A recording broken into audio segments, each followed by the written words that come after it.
welcome to vibrant TV నేను మీ Shivani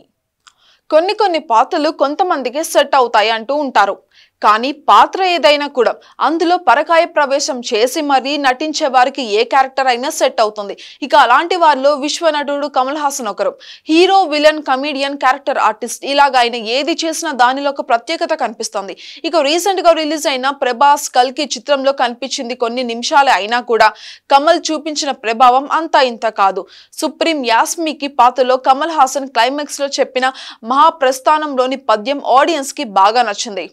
climax లో ఒక డైలాగ్ తో ఆడియన్స్ చేత విజిల్స్ వేయించారు కమల్ హాసన్ జగన్నాథ రథచక్రాలు వస్తున్నాయి రథచక్ర ప్రళయ ఘోష బామ మార్గం పట్టిస్తాను భూకంపం పుట్టిస్తాను అంటూ కమల్ హాసన్ చెప్పిన డైలాగ్ కి థియేటర్ లో అరుపులే అరుపులు ముఖ్యంగా ఈ డైలాగ్ ను తన బేస్ వాయిస్ తో కమల్ చెప్తూ ఉంటే అది వేరే లెవెల్లో ఉంది కల్కి సినిమాటిక్ యూనివర్స్ లో కమల్ పాత్ర ఏ రేంజ్ లో ఉండబోతుందో ఈ ఒక్క డైలాగ్ తోనే అర్థమైంది మహాకవి శ్రీ రాసిన మహాప్రస్థానంలోని ఈ డైలాగ్ ను కమల్ అద్భుతంగా పలికిచ్చారు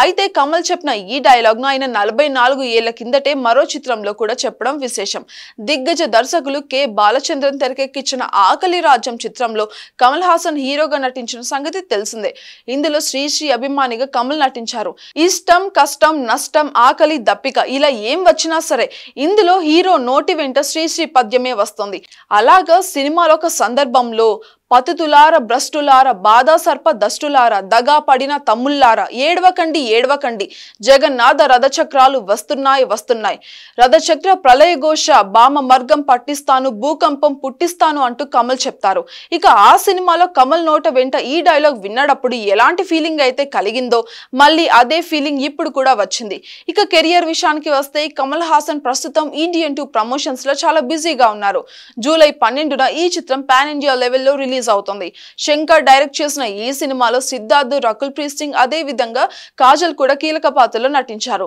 తెలుగులో భారతీయుడు 2 పేరుతో ఈ సినిమా రిలీజ్ అవుతుంది for more updates subscribe to vibrant TV